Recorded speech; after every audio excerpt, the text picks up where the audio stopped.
Hello. I hope you can hear me and see me fine. Um, Unfortunately, I can't see your beautiful faces, so I'm just going to, do my best. My name is Gabby. I'm one of those random people on the internet. Makes more sense today because I'm actually on the internet. I'm here talking to you today because I am an expert at burning out. I don't know how, but I became really good at burning out over the years. Not on purpose, of course. Burning out is rather unpleasant.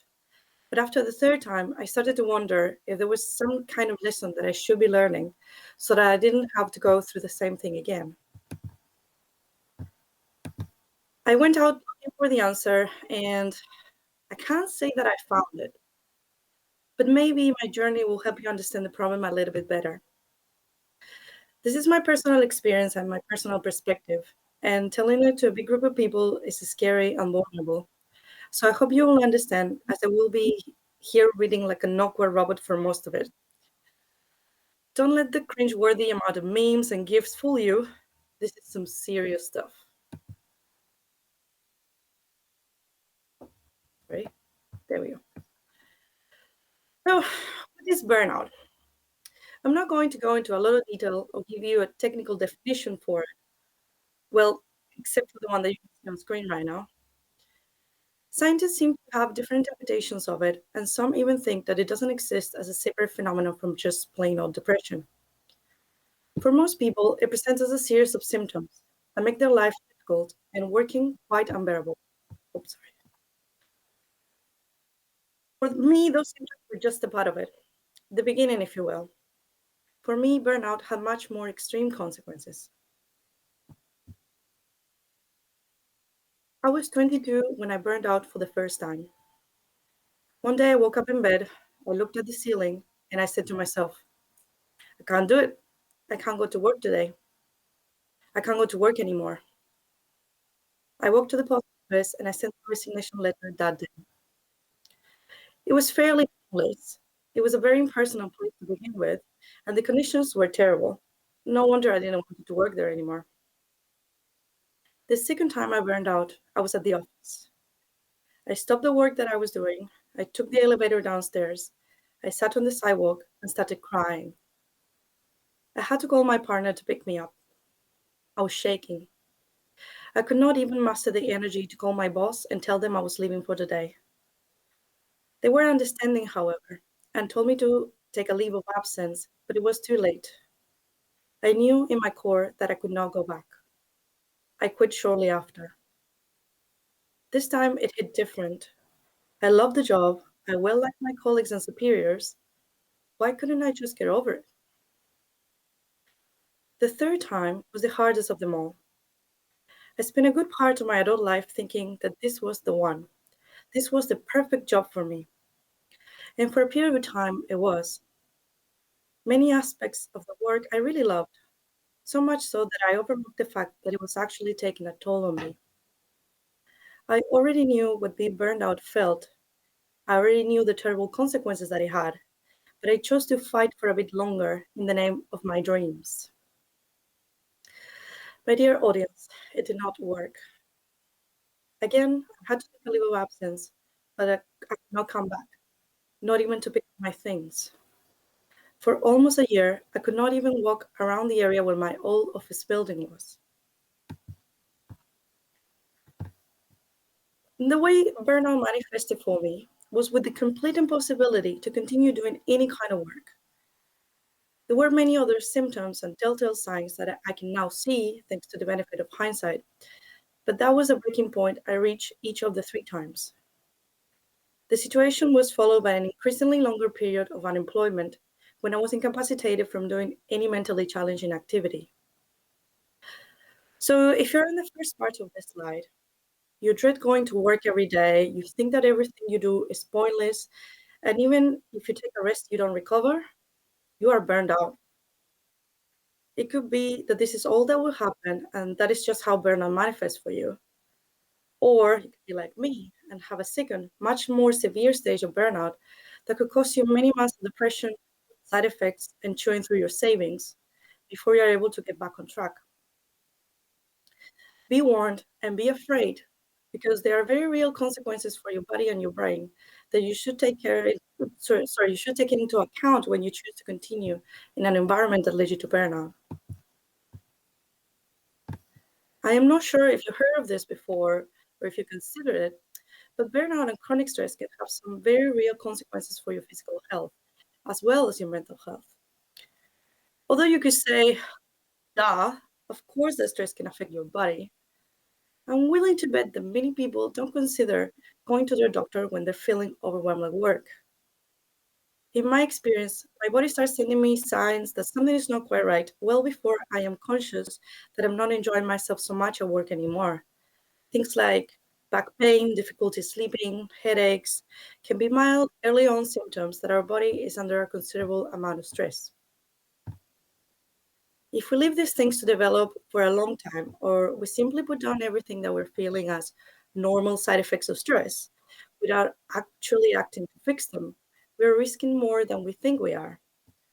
As an example, after my experiences with burnout, I now suffer chronic anemia and vitamin B12 deficiency, which could progress into brain damage if I don't get regular B12 injections. Folks, I cannot emphasize how much I do not want to get brain damage. It also becomes a self fulfilling prophecy because I am so physically exhausted that I cannot work in my recovery. Oh no. Oh no, sorry. Where are you? There we go. Oh, anyway. Okay. So, if you had to take just one thing out of the whole talk, please let it be this: seek treatment for your physical symptoms. I understand the health system in New Zealand can be difficult to navigate with longer wait times than what we prefer, or with some physicians disregarding your symptoms at first. But it is essential and sometimes life saving to treat issues before they become even bigger problems.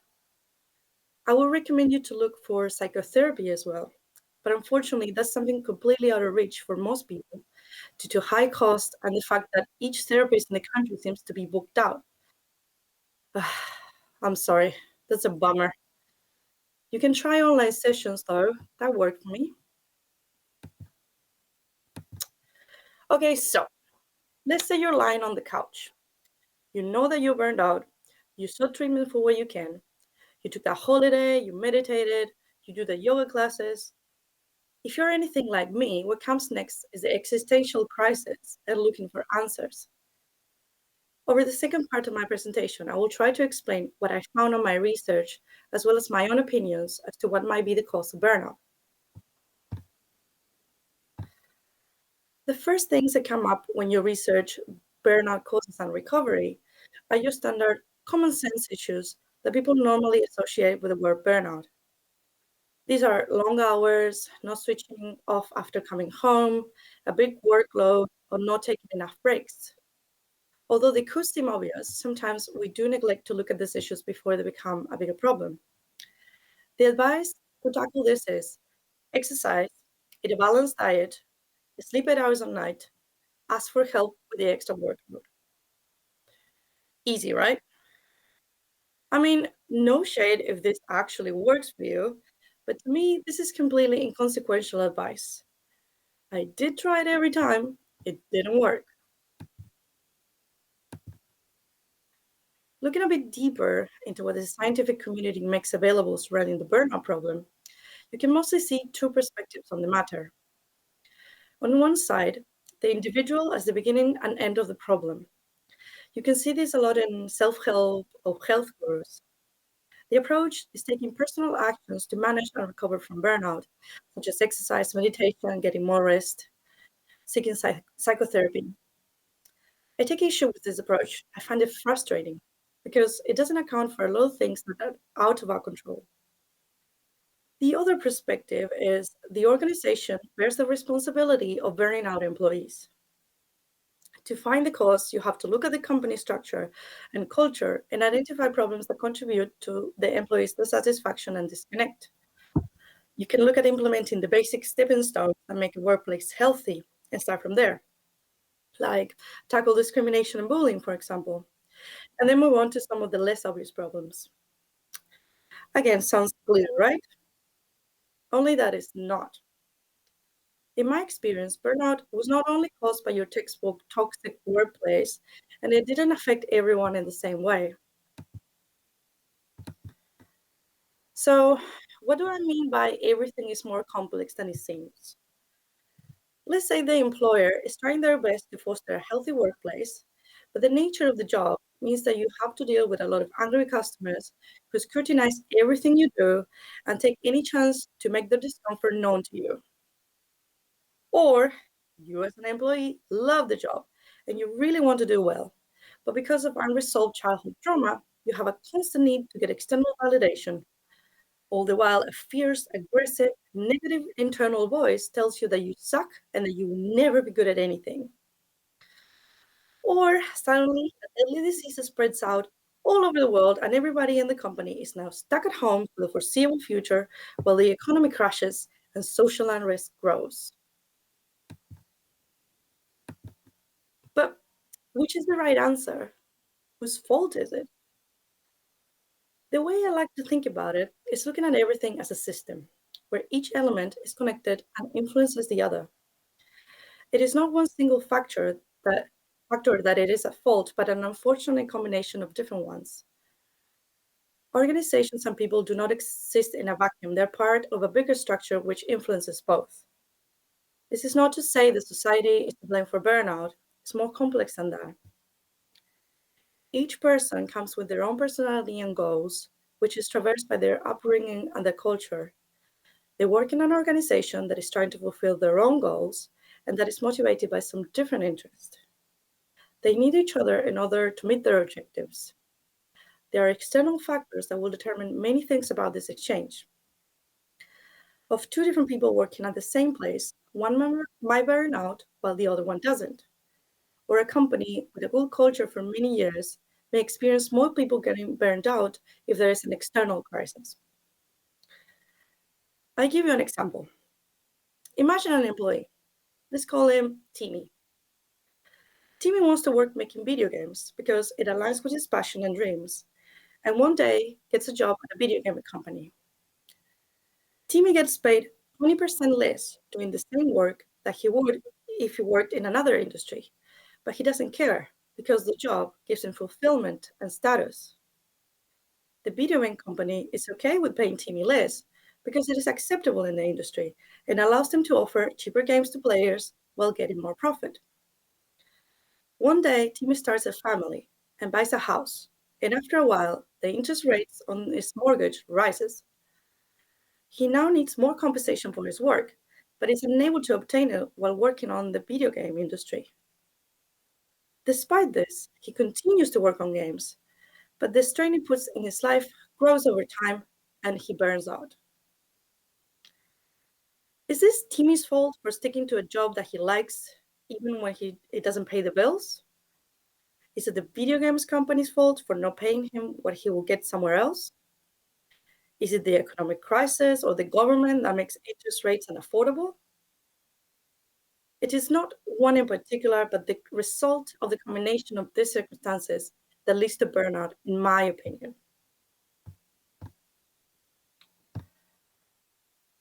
I know what you're thinking. What do we do with this information? We can't fix all problems at once, can we? I understand it is not very satisfactory and perhaps rather unhelpful to say things are complicated and leave it at that. It certainly doesn't feel right for me because many of these things I mentioned are out of our control. I bet this is the moment in the talk when you expect me to give you helpful advice or perhaps a big revelation that will bring everything together. Maybe I can give you an inspirational phrase. Okay, I'll try. If you're an organization out there or have any sort of power in a company, consider that perhaps your employees are not just resources. They're complex human beings with needs and lives that transcend who they are in the workplace. It might seem like hard work, to try and keep them happy, but you will be saving yourself a lot the trouble of having to find and retrain people all the time. And for you, the person, the close to or already burned out worker, I tell you this, hanging there.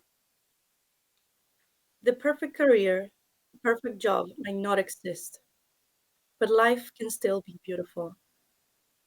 Look inside and find out what is important for you so that you can find a place that aligns with it. I believe in you. And that's it. Thanks so much for coming to my TikTok.